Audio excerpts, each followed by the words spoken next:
It was 6:43 a.m. when Victoria Hargrove's name lit up my phone like a flashing red violation ticket. No greeting, no sorry to bother you. Just the blunt demand. Why can't I access the compliance vault drive? Fix it now. I was halfway through my first coffee, still in yesterday's hoodie and compression socks, staring at that text like it had insulted my entire bloodline. I didn't reply right away. Not because I didn't know the answer, but because I knew exactly how this was about to go. They always think they own the neighborhood until you remind them they signed every right-of-way years ago.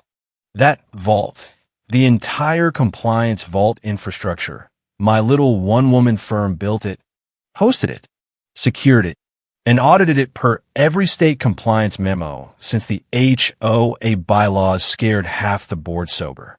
12 years of surgical documentation, cryptographic controls, and digital chain of custody protocols. The compliance vault wasn't just storage. It was proof.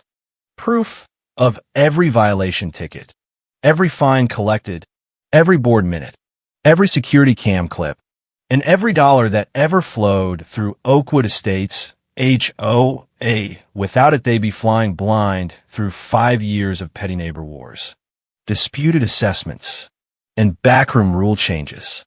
Real quick, before we go any further, 97% of people who love these stories never hit subscribe. If you're one of the smart ones, smash that button and like the video. It keeps these tales coming. All right, back to Victoria. I'd seen her type before. You could smell the overconfidence and lavender essential oil diffuser from a mile away. She was fresh off winning the HOA presidency in a landslide of lawn measurement promises and "I'll clean up this mess" slogans. The kind of woman who shows up at the first meeting with a color-coded binder and asks why we still use legacy systems instead of her favorite app. When Victoria took the gavel, the old guard actually cheered. But I didn't panic. I'd survived 4 board turnovers and 3 presidents who thought they could run a neighborhood like a Fortune 500. Oakwood Estates had tried internalizing the vault once before, a disaster that ended with a shredded state compliance fine and 3 very quiet resignations. That's how I'd landed the contract in the first place. After that fiasco, they left me alone. No micromanaging, no buzzwords, just results. My contract with the HOA was clean and ironclad, fixed-term third-party custodian. I was the sole guardian of their off-site archive. Every violation log, every security feed, and every financial reconciliation since 2012. I ran the audits, controlled the keys, and not once did any board member question my process. They didn't need to. Their records were pristine, their fines collectible, and their lawsuits non-existent. I made them look good by staying invisible. Victoria didn't get that. Or maybe she just didn't care. Either way, on her second week, she tried flexing. I got summoned to an unscheduled strategy session where Victoria perched on the edge of her ergonomic chair like she was auditioning for a TED Talk on lawn care. "We're reviewing all vendor dependencies," she announced, tapping a pink stylus against her iPad. "Looking for cost savings, redundant systems, legacy holdovers. You understand." I tilted my head just enough. "I do, and I can email the summary of current dependencies. You'll find I'm the one holding the redundancy together." She blinked. Didn't like that one bit. She leaned back, lips twitching with the smug certainty of someone who's never read past page 1 of any contract. "You've been with Oakwood how long?" 12 years. "And you've never considered bringing this in-house?" "I've considered a lot of things," I said sweetly. "But the legal team has always been very clear. Custodial responsibility isn't a line item. It's a liability firewall." She smiled like I was speaking Martian. "We'll need root-level access credentials, full replication permissions." I didn't blink. "Once legal approves a transition per clause 3.7, I'll be happy to comply." That was the first crack in her pearl-clutching armor. She clearly hadn't read the contract. Not a single word. Just assumed she could text her way through 12 years of digital infrastructure with a new title and an e-signature. That's when I knew this woman was going to break something expensive, and it was going to cost every homeowner in Whispering Pines. Victoria didn't waste time declaring war. She just didn't realize she was the one standing in the crosshairs with no ammo. The following Monday, she strutted into the monthly board meeting and declared the vendor portfolio bloated, said the neighborhood had become too reliant on outside legacy systems, and claimed she'd uncovered 7 redundant services. She called it streamlining. The board called it visionary.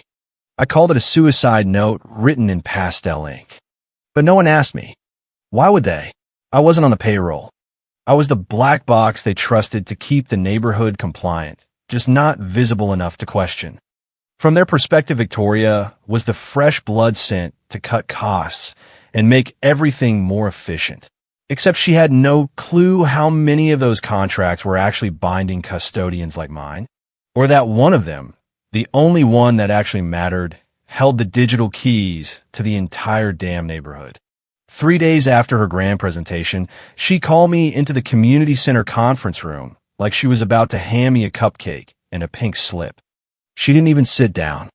"We're transitioning your services internally," she said, barely looking up from her tablet. "So I'll need full administrative credentials today." I let the silence stretch just long enough to make her shift in those expensive heels. "Of course," I finally answered. "Just shoot me the legal transfer request so I can align everything per clause 3.7.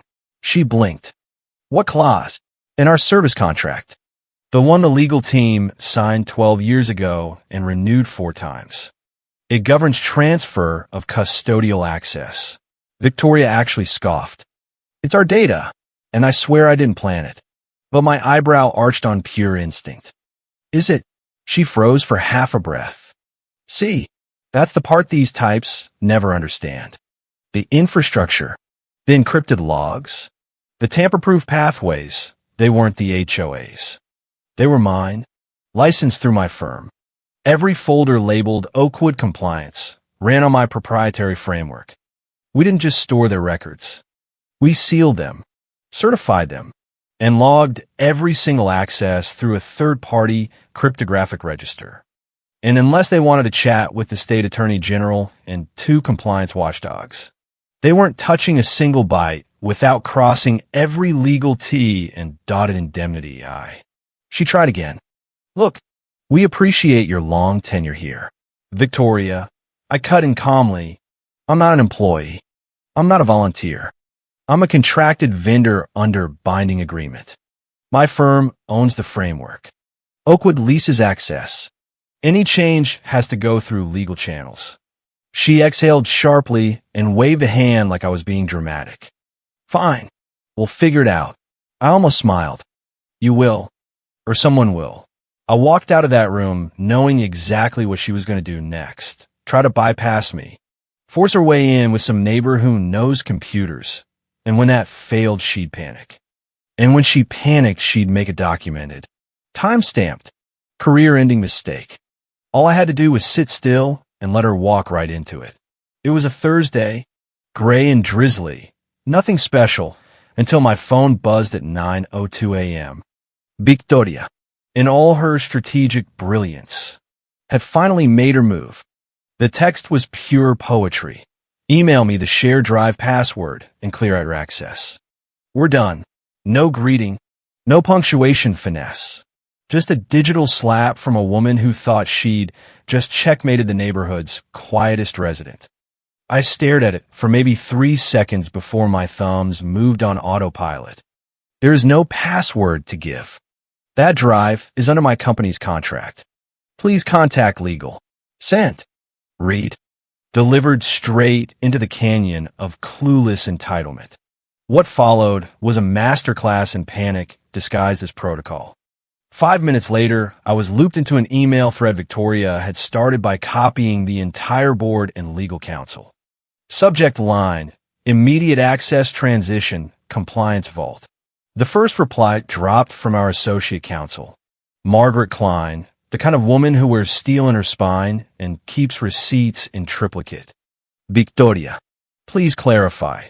Have you formally terminated services with a contracted custodian per agreement? If so, we will need to assess breach implications immediately.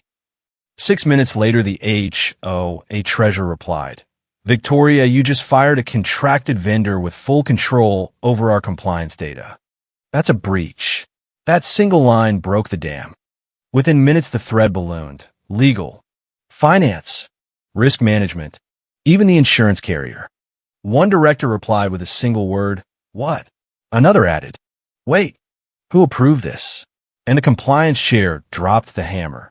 Per clause 5.3d, this triggers immediate financial liability. Victoria didn't reply for 20 minutes. I imagine she was pacing her perfectly staged living room, realizing she just fired the only person who could verify or invalidate 5 years of neighborhood history. And I hadn't even raised my voice. I just let her thumbs do the talking. While that thread descended into chaos, I brewed another pot of coffee and opened my contract folder. I scrolled straight to the section labeled Trigger Clauses, highlighted, bolded, bullet pointed for people exactly like Victoria. Premature termination without written notice, breach. Breach without 45-day remediation, accelerated penalty. I didn't need to act. The moment she hit send, the countdown had already begun. They were officially in violation, and the penalty clock was ticking. The best part? Victoria didn't even know what she'd actually terminated. In her mind, she was firing that tech lady who charges too much. In reality, she had just fired the vault itself. She must have thought she could outrun the fallout if she stayed loud and confident enough. But contracts don't care how sweet your voice sounds on Zoom. And clause 5.3d was a landmine she'd just danced barefoot across. Per our agreement, any unilateral termination without 45-day notice constituted a breach, not a slap-on-the-wrist breach. This was teeth-bearing, financially weaponized. The remaining term was 16 months. The math, $250,000 payable in full within 30 business days. By noon, the board chat had turned into a war room. My inbox flooded with timestamp requests, archive correspondences, and chain of custody affirmations. They wanted clarity. They wanted time. They wanted a way to fix what Victoria had detonated with one angry text. Too late. They even tried arguing it wasn't formal termination, just imprecise language. I forwarded the screenshot, timestamped, archived via two-factor redundancy, and backed by the contractual clause stating any communication suggesting termination was binding if not retracted within 2 hours. Victoria tried calling me twice. I didn't answer. Then she called my firm's main line. My assistant picked up and told her flatly, all communications now route through legal. That's when the emails got spicy. Victoria fired off a one-off to Margaret. This isn't what it looks like. Surely we're not holding a long-standing partner hostage over technicality. This is borderline extortion. Margaret's reply was surgical. It's not extortion. It's enforceable. And it's your signature on the latest amendment. The treasurer hadn't chimed in since his quiet warning shot, but he showed up for the emergency 4 p.m. call. Word was he joined the Zoom, nodded at everyone, then fixed his gaze on Victoria like she'd just formatted the neighborhood's entire history because she thought clean install meant faster fines. Victoria tried to joke her way out. Guess we're learning the hard way. Huh? No one laughed. By that point, investor, homeowner, trust was in jeopardy. Insurance audits frozen. State compliance partners suddenly asking whether their data fell under this unexpected service gap. One board member asked a question everyone was thinking. Do we even have an internal backup protocol for this system? Spoiler, they didn't. Victoria had broken the one thing she didn't understand, and the contract made sure it broke her right back. By Friday morning, the mood inside the HOA board had shifted from confused to full-blown suburban panic. I wasn't in the community center. I was never in the community center. But if you'd pressed a glass to the firewall, you could have heard the desperation leaking through every group chat, every ping, every just looping in legal email. The compliance team launched what they called a dependency evaluation. Really, it was a frantic treasure hunt. They started digging through every corner of their internal drives, searching for backdoors, fail-safes, anything that would let them access the vault without me. They didn't find any because I didn't leave any. Everything ran through my secure shell infrastructure. Not just the violation logs, but the time-stamped security footage, the document encryption matrix, even the session verification protocols for high-risk fence height disputes. I didn't build the system to be difficult. I built it to be airtight, which ironically is exactly what they paid me to do. And now they were suffocating inside it. It started small. One overdue fine notice went dark during a monthly reconciliation. Then a vault folder returned a 4003 error when a board member tried to pull archived complaint memos about Mrs. Abernathy's offensive garden gnome. Soon the chain reaction hit the outer rim. The annual insurance compliance tracker froze mid-upload. The carrier noticed and asked, "Is the custodial log functioning properly?" That's insurance speak for, "Are you about to get dropped?" By midday, one of the junior board volunteers made the mistake of trying to regenerate a session key without protocol access. The system flagged it as a potential breach attempt and triggered an internal lockdown. Half the legal archive went into fail-safe, read-only mode. 3 directors got kicked out of their own folders. Victoria tried to fix it the only way she knew how, by pushing it onto the poor IT neighbor who knows computers.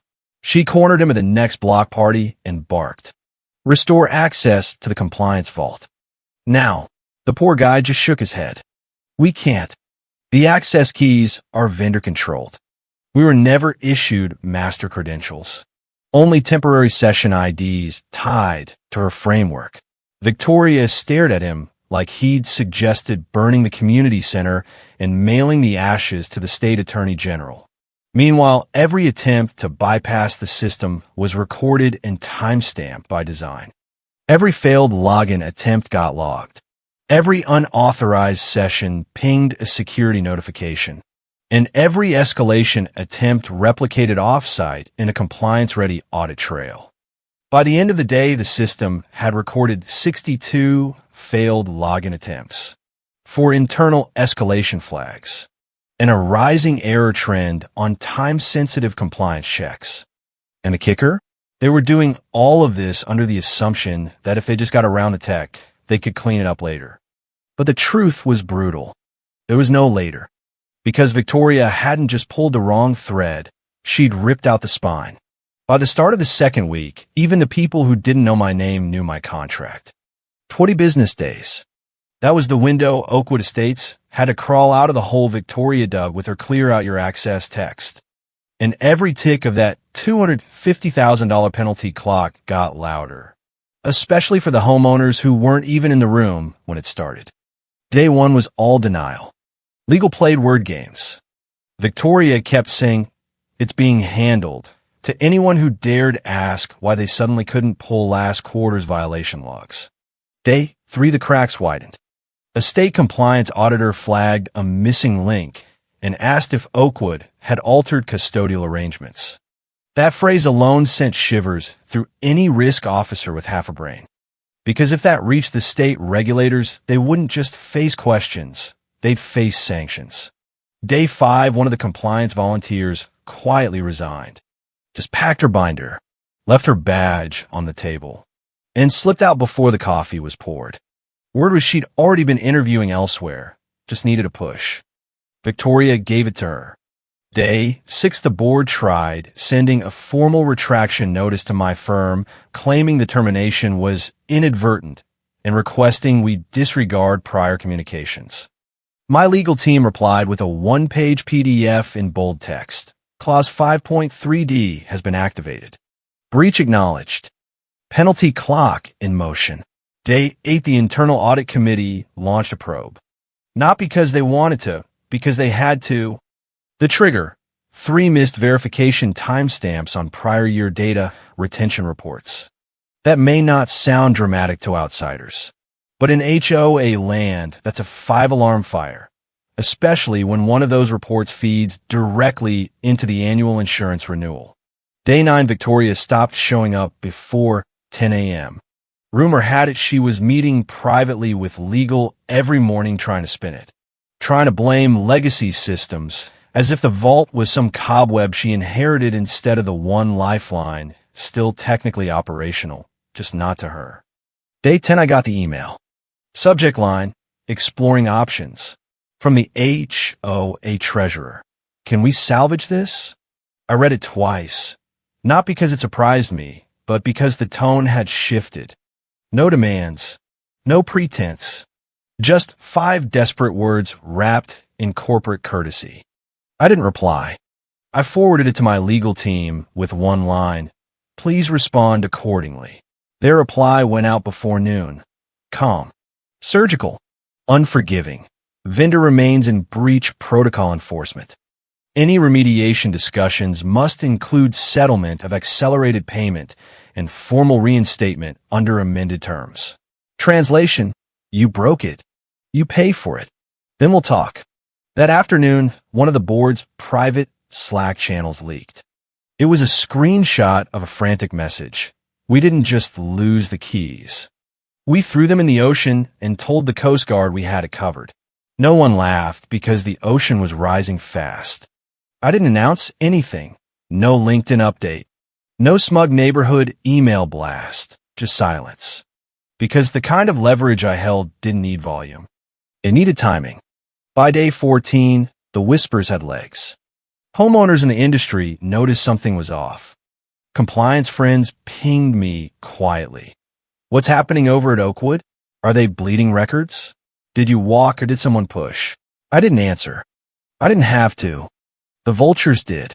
Riverside HOA, Oakwood's biggest rival 2 subdivisions over, reached out first. Their director of operations messaged me via secure line. Been watching Oakwood flail. We won't insult you with our you available. Here's our actual offer. I opened the attachment, double retainer, full autonomy, director title, discretionary budget clause that made my eyes widen for the first time in weeks. They weren't playing around. They knew exactly what they were buying. Not just me, but the systems, the structure, the credibility. I signed. No drama. No last-minute counters. Just a quiet email to my counsel. Initiate formal vendor transition. Effective immediately. 2 days later, Victoria cracked. She sent a direct email. Subject line lowercase. No punctuation. Just can we talk? The message was short. This got out of hand. I think we both know that. Let's find a way to walk it back. I didn't reply. My counsel did. All future contact must go through legal. That line felt like the click of a vault door locking for good. Meanwhile, inside Oakwood, they were scrambling. The board held a crisis session, off calendar, off record, phones left outside the door. They authorized a partial payout to my firm, just enough to keep the state regulators from knocking. It didn't cover the full $250,000 breach penalty, but it paused the bleeding long enough to buy 2 more weeks of hope.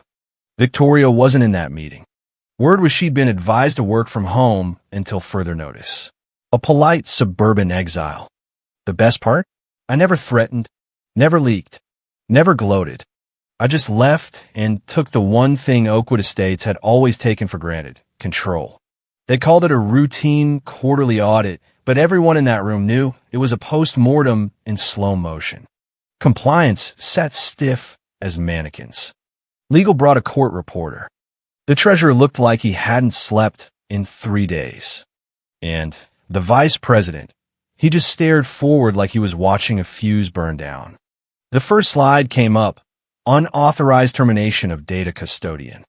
Violation of clause 5.3d.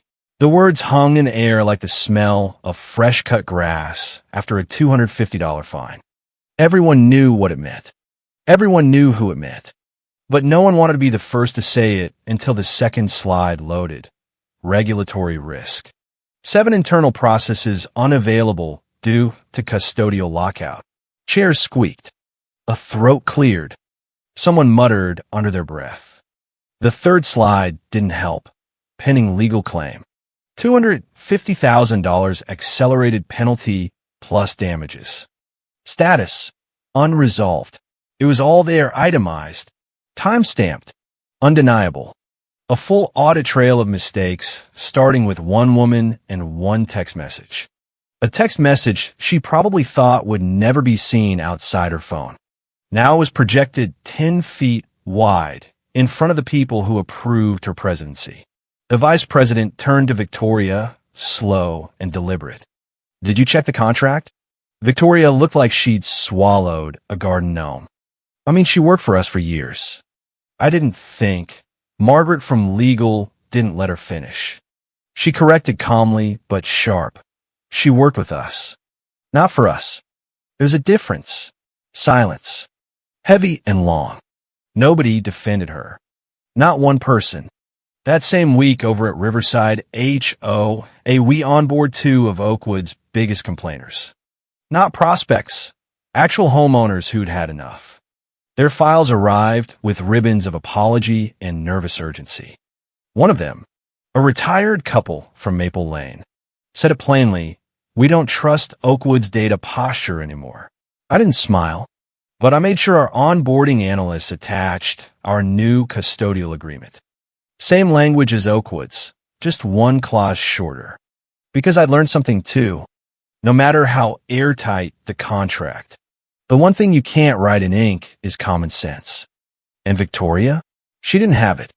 But she sure signed away $250,000 trying to pretend she did. A month later, on a random Tuesday no one will remember, Riverside HOA quietly updated the leadership section of their website. No press release. No champagne. Just one clean line under the infrastructure tab. Lauren Bennett, Director of Data Infrastructure and Compliance. No title fluff. No visionary strategist nonsense. Just the truth. The name that had always been behind the vault. The spine of the systems everyone else tried to pretend they understood. Meanwhile, over at Oakwood, the air was thick with selective amnesia. They issued a quiet settlement to my firm. No statement. No press coverage. Just a wire transfer and a formal withdrawal of dispute buried inside a 67-page document marked confidential resolution terms.